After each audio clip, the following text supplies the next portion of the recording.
श्री राघव चड्डा 14 minutes 14।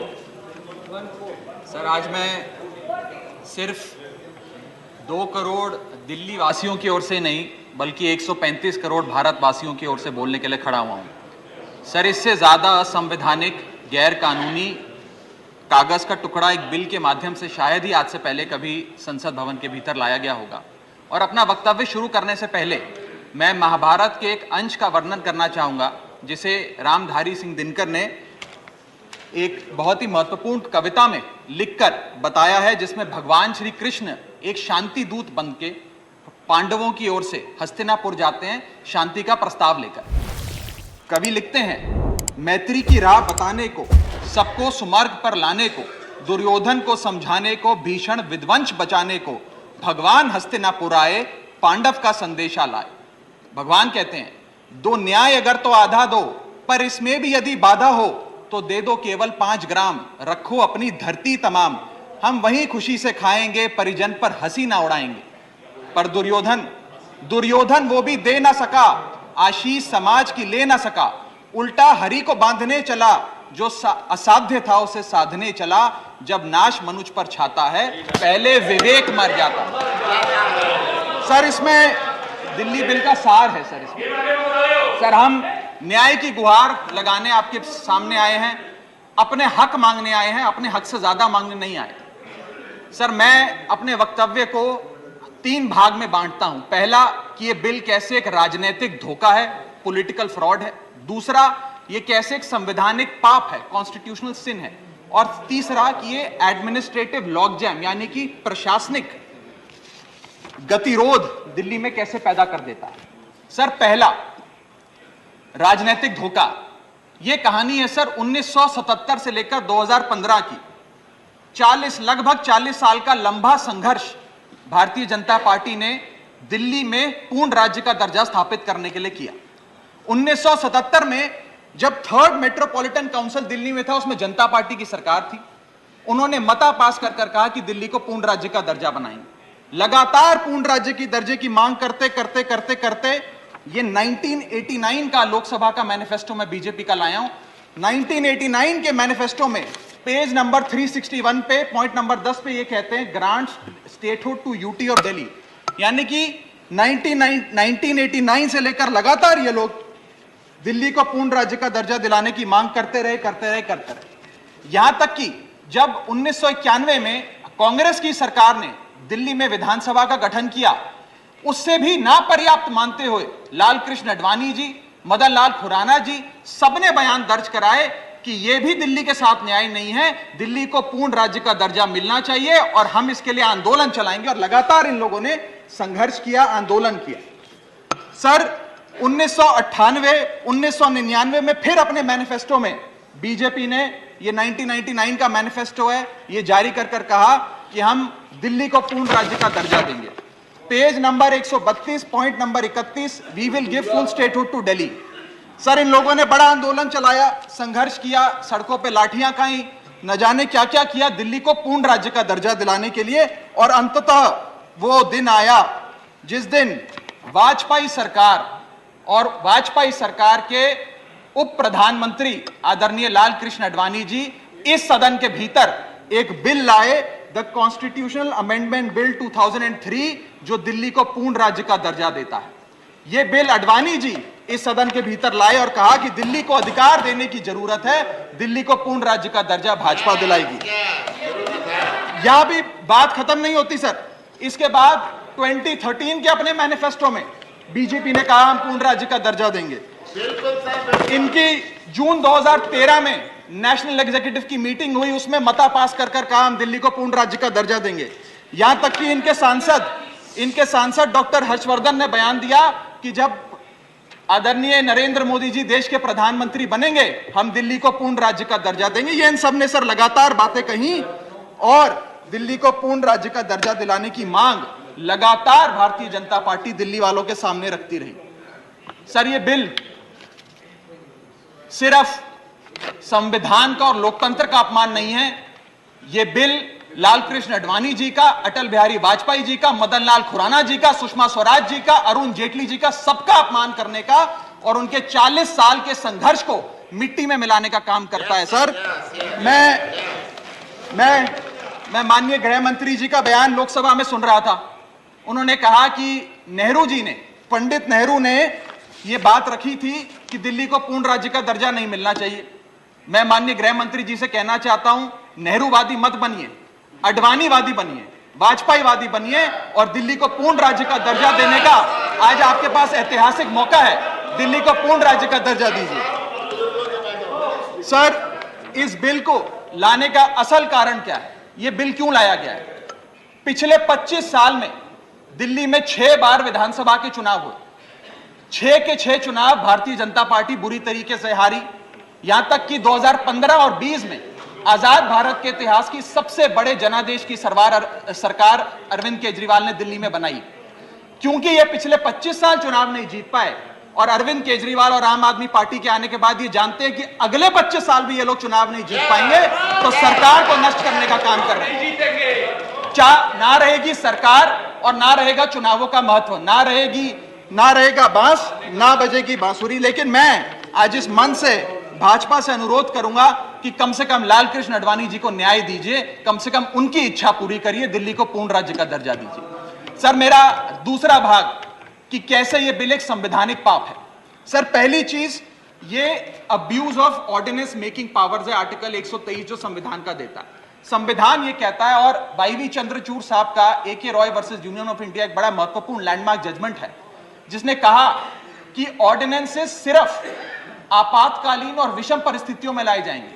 ऐसी कौन सी आपातकालीन और विषम परिस्थितियां आ गई कि आपको सुप्रीम कोर्ट के फैसले को 8 दिन के भीतर बदलना पड़ गया? दूसरा सर देखिए सर सुप्रीम कोर्ट, दूसरा बिंदु, यह सुप्रीम कोर्ट का अपमान है। सुप्रीम कोर्ट के फैसले को 8 दिन के भीतर 5 जजों के संवैधानिक पीठ के सर्वसम्मति के फैसले को बदल के आज भारतीय जनता पार्टी ने एक मैसेज दिया है कि हम सुप्रीम कोर्ट को भी चैलेंज करते हैं, सुप्रीम कोर्ट के फैसले को भी नहीं मांगते, आपको जो ऑर्डर जारी करना है करो, हम चंद दिनों के अंदर ऑर्डिनेंस लाकर उस फैसले को बदल देंगे। They have challenged the majesty of the honourable supreme court. Sir, और मैं आपको यह कहना चाहता हूं कि आजकल जो ऑर्डिनेंस लाने की जो एक फेटिश इस सरकार ने देखी, चाहे वो लैंड एक्विजिशन बिल हो, चाहे वो फार्म बिल हो, चाहे ईडी के डायरेक्टर का एक्सटेंशन हो, जो ये सारी चीजें ऑर्डिनेंसेस के माध्यम से इन्होंने करी थी, इस बिल का हश्र भी वही होगा जो सारे पुराने बिलों का हुआ था।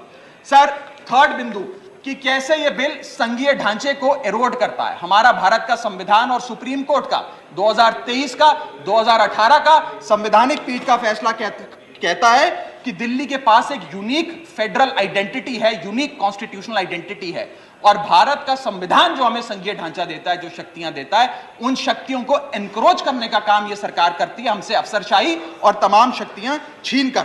मैं आपको सुप्रीम कोर्ट का वो एक वाक्य पढ़ के सुनाना चाहूंगा। The majority in the 2018 constitution जज bench held that while the NCT of Delhi could not be accorded with the status of a state, the concept of federalism is applicable to Delhi. हम पूर्ण राज्य नहीं है, लेकिन फिर भी राज्य का दर्जा एक संघीय ढांचे के परिप्रेक्ष्य में दिल्ली को मिलता है।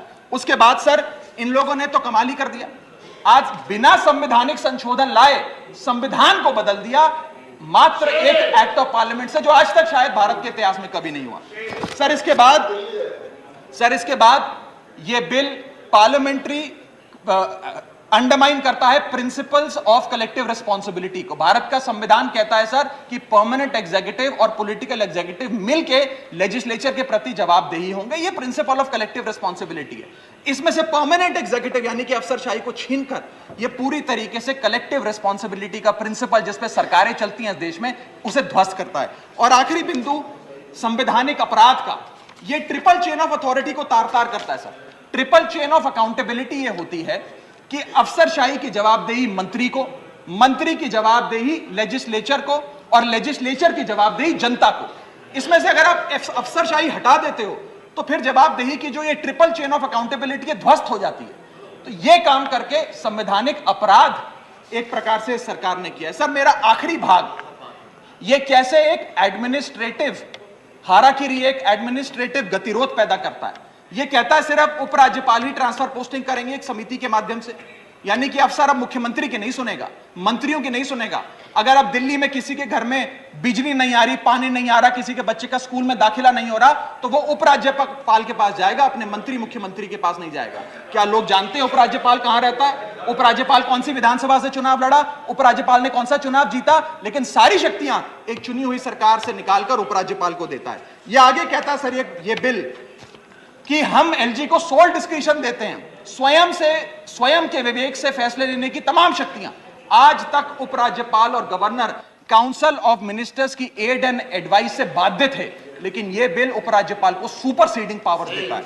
आगे सर यह बिल जितने भी ब्यूरोक्रेट्स हैं उन्हें एक जुडिशियल अथॉरिटी बना देता है। यह कहता है अफसरशाही तय करेगी कि मंत्री का फैसला सही है कि मंत्री का फैसला गलत है, और अगर अफसर को मंत्री का कोई फैसला पसंद नहीं आया तो अफसर मंत्री का फैसला लागू करने से मना कर सकते हैं। और सर यह बिल अथॉरिटी, कमीशंस और कॉरपोरेशंस बनाने की, तमाम गठन करने की, नियुक्ति करने की शक्तियां सारी की सारी केंद्र सरकार को दे देता है, यानी कि सरकार की चाबी एक प्रकार से केंद्र सरकार को हाथ में पकड़ा देता है। सर माननीय गृह मंत्री जी ने कहा था कि आम आदमी पार्टी एक सुपारी सी जितनी पार्टी है, एक सुपारी जितनी छोटी सी पार्टी है। सर ये वो सुपारी जितनी पार्टी है जो आजाद भारत के इतिहास का फास्टेस्ट ग्रोइंग पॉलिटिकल स्टार्टअप कहलाती है। ये वो सुपारी जितनी पार्टी है जिसने 3 बार भाजपा को दिल्ली में हराया और 2 बार 2015 और 20 में आजाद भारत के इतिहास की सबसे बड़ी जनादेश की सरकार बनाई। ये वो सुपारी जितनी पार्टी है जिसने पंजाब में भाजपा को लगभग शून्य पर लाकर खड़ा कर दिया।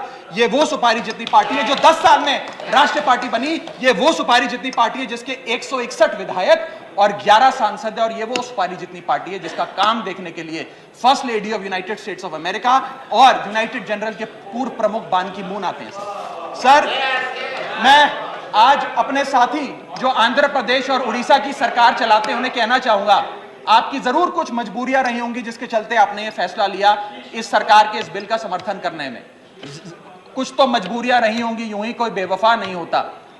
लेकिन मैं आपको कहना चाहता हूं कि आग जब लगेगी तो बहुत दूर तक जाएगी। राहत इंदौरी साहब का एक बड़ा महत्वपूर्ण शेर है, अगर खिलाफ है होने दो, जान थोड़ी है, ये सब धुआं है, आसमान थोड़ी है, लगेगी आग तो आएंगे कई घर जद में, यहां सिर्फ हमारा मकान थोड़ी है। लेकिन जब आपके घर में आग लगेगी आम आदमी पार्टी आपके साथ खड़ी होगी, मैं आपको विश्वास दिलाता हूं। और सर मैंने अपनी बात शुरू करी थी महाभारत के एक अंश से, मैं समाप्त भी महाभारत के एक अंश से करूंगा। सर बीच कुरुक्षेत्र के मैदान में जब युद्ध प्रारंभ होने वाला था तो युधिष्ठिर ने शंखनाद करने से पहले एक घोषणा करी और कहा कि यह धर्म की लड़ाई है।